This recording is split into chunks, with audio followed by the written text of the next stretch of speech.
Hello and welcome to a new episode of Connecting is Not Enough, the networking radio show. I'm Andy Lopata.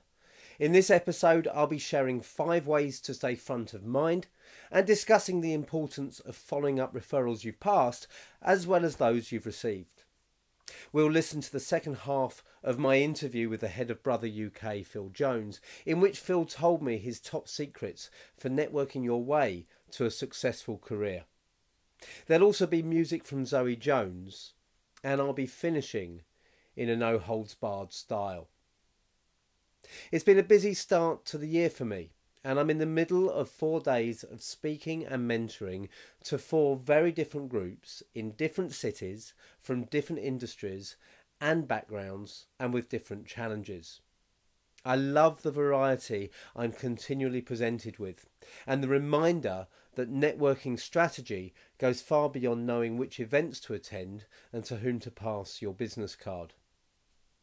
I hope that the tips and the ideas I've been sharing in these podcasts are helping you to develop a more rounded strategy, one that works for your industry. I wanted to give you a quick reminder of a couple of events that are coming up, which are open to the public, although they are targeted at specific interests. On April the 20th, I'll be speaking at Creativity Live, the Professional Speaking Association's spring convention in London. While later in the year, also in London, I'll be speaking at the Digital Marketing Show, which takes place at Excel Arena between November the 26th and November the 28th.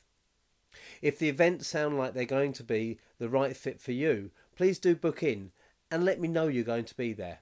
You can easily find details for both events on the internet or visit the e-zine version of Connecting is Not Enough on my website at lopata.co.uk to find the links. My travels have recently taken me to Dublin and to the northwest of England. In fact, I'm probably in Dublin as you listen to this, and I'll be in both places on a monthly basis over the coming months, thanks to a couple of contracts I have. I've already got a lot of meetings set up around my travels, but following one of my own tips, which you'll be hearing shortly, if you've got any contacts in either place you feel may benefit from meeting with me, or if you know of any events I may benefit from attending, please do let me know. For the second part of my new 5 Ways To series, I'd like to share 5 ways to stay front of mind. Thanks to Selena Erasmus, Michael Birchmore, Lawrence Lown and Claire Boyles, who all shared their own methods of staying in touch before I wrote this piece. Step 1. 24/7/30. After meeting someone for the first time, you need to follow up quickly and consistently to embed yourself in their memory. One of the best suggestions I've heard is 24/7/30. Respond within 24 hours of meeting, touch base again after a week, and then again within the month. Each point of contact should be meaningful, different, and more about them than you. You'll then find, more often than not, that they're likely to remember you several months later. Step 2. Make sure you're connected. Social media has its detractors, but in a busy world, it's created a quick, easy and effective way to stay in touch with people. It's not just a question of connecting on LinkedIn or following people on Twitter. After all, connecting is not enough, as I keep on reminding you. But that's the start. Connect and follow where appropriate, but the key step is to engage. Like and comment on status updates, job changes, forum posts. You can stay in sight and in mind, even when you don't see someone in person for a long period of time. Step 3, invite them out. Whatever you do, nothing beats personal contact. Where the opportunity arises and it's practical, make time in your diary to see people in person. If you're travelling, work out who you know en route or at your destination who you should catch up with. Before you head out to the next networking event or conference, ask yourself who else you can invite. It's a great way to catch up with people without adding the extra meeting in your diary.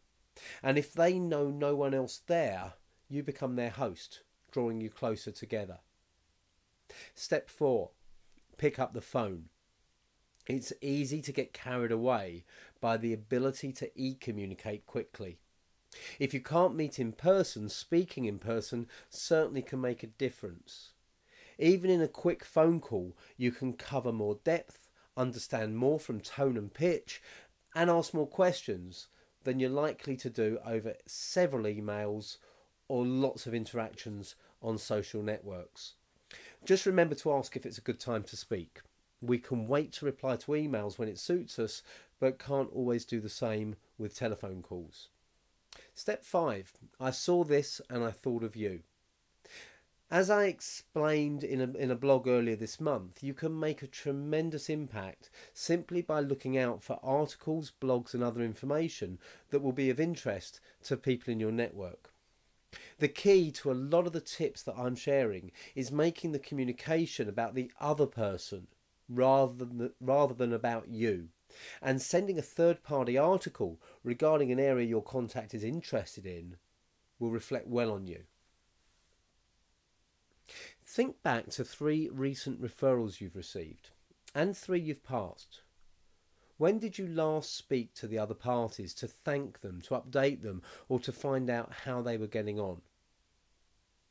In this networking tip recorded for Sage, I discuss why it's so important to remain involved and central to the referral process, whether giving or receiving referrals.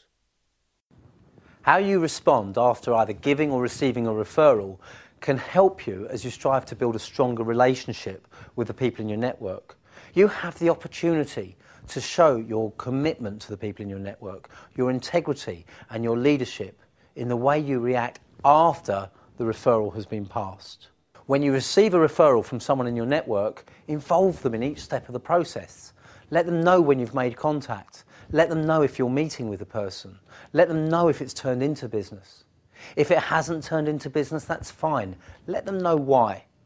And if it's not the right referral for you, also let them know why, and either give them the opportunity to recommend someone else or even offer to do it yourself. There's nothing worse than accepting a referral because you feel obliged to, but not wanting to do the work, because that will come across. And how's that going to make you look, either in terms of the way you respond or the way you deliver? People trust you more if you involve them, whether it's a successful referral or not. They know that you're committed to them and you're committed to making them look good. And it's exactly the same when you've passed a referral. Keep in touch. Ask both parties how it's going, how things have gone, and show a strong interest all the way along the process. In the second of my 2 interviews with Phil Jones, the country head of Brother UK, I asked him about how his network helped him to progress in his career and his top tips for people looking to network for promotion. In our conversation, Phil shared his thoughts on why you should connect with your colleagues on LinkedIn, standing out without being seen to beat your own drum, and why you still need to network outside your company, even while you're focused on progress internally. I'm joined by Phil Jones today. Phil is the country head for Brother in the UK. Phil's been with Brother for 18 years and he's risen to the top position in the country, within the company. So I obviously figured that he could offer some fantastic tips on how you can use your network effectively, build a strong network and turn to it for support as you try and progress your career within an organisation. So thanks for joining me, Phil. You're welcome.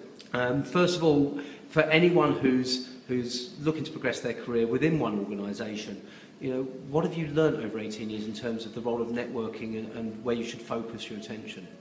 For sure. Within any organisation, of course, you have your own internal network, the people that you work with, and depending how big your organisation is, that can span countries at times. So I've always practiced something called 2 up and 2 down management. That is, it's a concept that I learned from the Army. I wasn't in the Army, but I've done some work with consultants who are all ex-Army. And what they all did is they're encouraged at all times to ensure that their profile is seen 2 up the chain of command. But you're also looking 2 down your chain of command at the same time. So there's always a kind of an upwards and downwards vertical movement. So I think that's really, really, really key for your personal profile. I would also recommend that you always connect with your colleagues on LinkedIn, because if you've got somebody that's active on LinkedIn, sharing good stuff, it's a great way to create relationships and to comment, like, share, and see what other people that they know. Can I just ask you, Phil, on that question? A lot of people have said to me in workshops that they don't want to connect with their colleagues on LinkedIn. They want to keep that separate. How would you respond to those thoughts? Well, my own view would be is I would see it as almost essential to connect personally, and I'm connected to most of the people in my own organisation, simply because I think it's a great way where because organisations are becoming more disconnected nowadays, they're not all the same people in one place. It's really great that you can have a corridor conversation with somebody and say, I really like that update you did the other day, or I see you just got connected to X or Y, or you've done a little bit of business with X or Y, you've connected with an end user customer X or Y. I think it just gives you the ability to spark some more meaningful conversations. Okay, and what about one of the biggest problems a lot of people tend to face when looking at their networks within an organisation is how they can stand out from the crowd without putting other people's noses out of joint? Yeah, that's a really good point, and nobody likes somebody that sort of is constantly beating their own drum. So all I would suggest is and looking back on my own experience, sort of back into maybe in 2002, I didn't have a network at all. I mean, it was zero. Obviously, I wasn't the head of the company at the time. Now I have a LinkedIn network of 12 or 1,300 people, so over 5,000 followers on Twitter. My blog is read in over 60 countries. Why? Because I decided that you have to be yourself and you have to create your own genre for what it is that you're going to become an expert in. So I just chose that I would just spend my time talking about leadership and innovation primarily. They're the things that I was passionate about, and I guess that's how my reputation has built since. Excellent. And finally, you talked earlier about networking inside the organisation, 2 Up, 2 Down. We've talked about your blog and Twitter and so forth. If someone's focusing on an internal role in an organisation, how important is it to network outside their own company? Totally vital and essential. Unless you are keeping up to date with what's going on externally, you cannot keep up to date with what's going on internally. You will become stale very, very quickly. Even today, I spend a good amount of my time out networking, meeting people, keeping up with my network, because unless you're staying relevant with the outside world, how on earth can you possibly be relevant inside your company? Brilliant. Thank you very much, Phil. In the first episode of the Networking Radio Show, I introduced you to Zoey Jones, a young singer I met on a flight from Hanoi to Hong Kong last summer. I had some great responses to playing Zoe's song Sorrow, so I thought I'd like to share another track from her debut album, Don't Think. This is Maniac. She's a maniac on the floor, and she's dancing like she's never danced before. 5, 6, 7.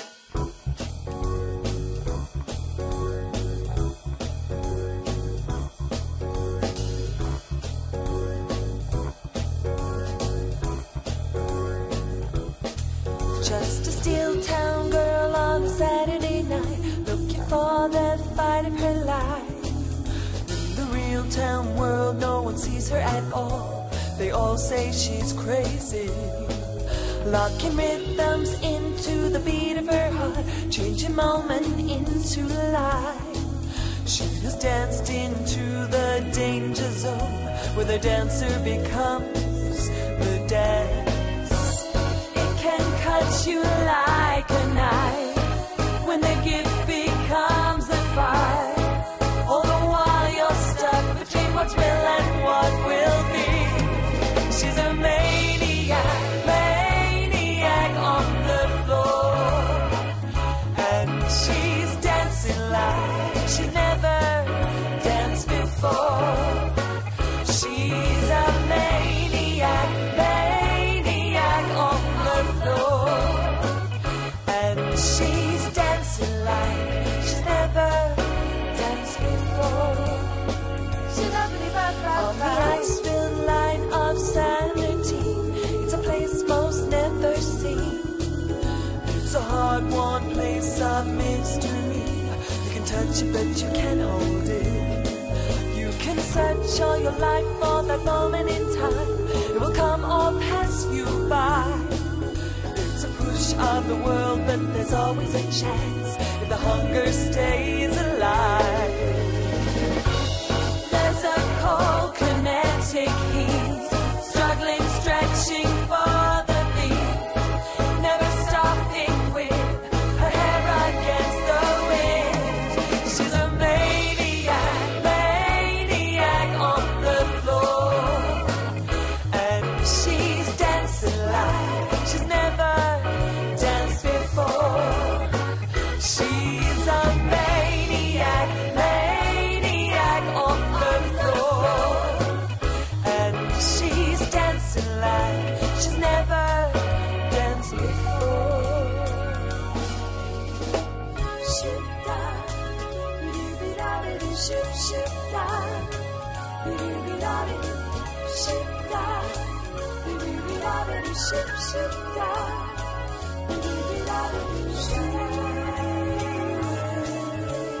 Dance with on the floor.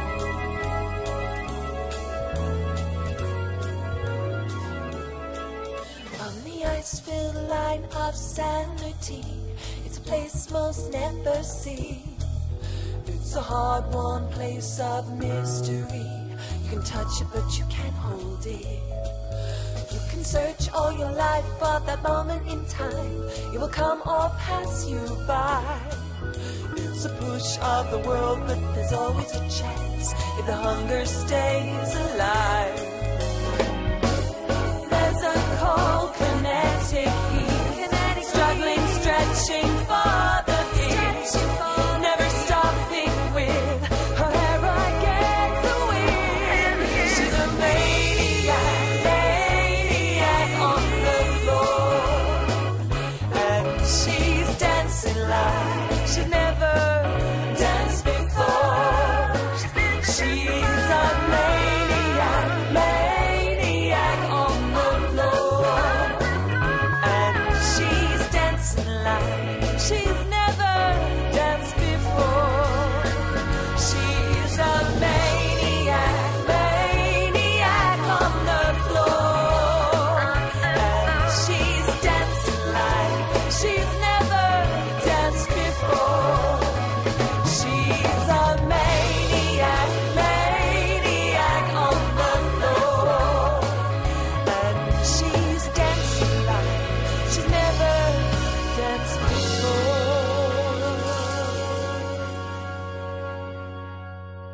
Thank you. That was Zoe Jones with Maniac, and her excellent debut album, Don't Think, is available on iTunes. Finally, I think it's time for some no-holds-barred networking advice. How often do you ask for feedback from your network? Honest, genuine, no-holds-barred feedback. We all like to know when we're doing something well, but one of the advantages of a strong network is having people who genuinely want you to succeed and who will be honest with you when you need to do things better, differently, or not at all. One of the most common exercises I set my mentees on referral programs is to ask their network for their perception of what they do for a living, as a way of finding out how effectively they are getting their message across. While they're doing so, I also suggest they ask their contacts what their biggest strengths are and where they can improve. Many people shy away from the latter task, but a large number have also found it incredibly valuable. I make no secret of the impact feedback from my network has had on our business. In fact, without members of my network giving brutal feedback several years ago, we wouldn't be in business now. We were on the wrong track, we were losing money, and we were throwing good money after bad. It took the objective view of a mastermind group to recognise where the problem lay, and gave us the kick up the backside and the confidence to change course. Of course, feedback is a two-way process, and you have to be just as willing, when asked, to be honest with the people you trust and care for, as to be willing to ask for their honesty. I'm a fellow of the Professional Speaking Association, and I attended the London region meeting of the PSA on Saturday. To kick off the day, there were 5 showcases where associates and members presented 10-minute talks and waited for feedback from their peers. It's one of the most frightening presentations you can give. speaking to professional speakers and asking for their feedback. The interesting thing is that much of the feedback in these sessions is often geared to praising the speakers and their contribution rather than offering genuine constructive criticism. In some cases, the balance of praise to critique doesn't seem to reflect the presentation that had preceded it. The Professional Speaking Association is a wonderfully supportive community, but is it necessarily supportive to simply praise rather than encourage and signpost improvement? Former PSA and Global Speakers Federation President Alan Stevens, who was also present on Saturday and who trains people in presentation skills, clearly felt the same as me. In the PSA Facebook group the following day, he said this: "If you can't say anything real nice, it's better not to talk at all. That's my advice." Or so Sidney Clare wrote in the lyrics to Please Don't Talk About Me When I'm Gone back in 1930. But is that the best policy when offering feedback to speakers? Alan continued, "It's important to encourage people, and the speaking community here in PSA is wonderfully supportive, with people being given applause and praise for their performances in front of their peers. However, the PSA exists to help speakers develop, not just to tell them they delivered well." He then stressed, "My view is that the balance of praise versus constructive feedback is strongly weighted in favour of the former, too strongly in my opinion. If we can't offer direct and honest advice to help people improve in our community, where else can they receive it? All of us should also be professional enough to heed the advice offered, even if we find it hard to listen to." Are you asking for and open to genuine, no-holds-barred feedback from your network on a regular basis? And are you offering it in return? If not, pick up the phone and arrange to meet with the people you trust the most. Ask them for their feedback and let them know you're there to help them if they choose to ask.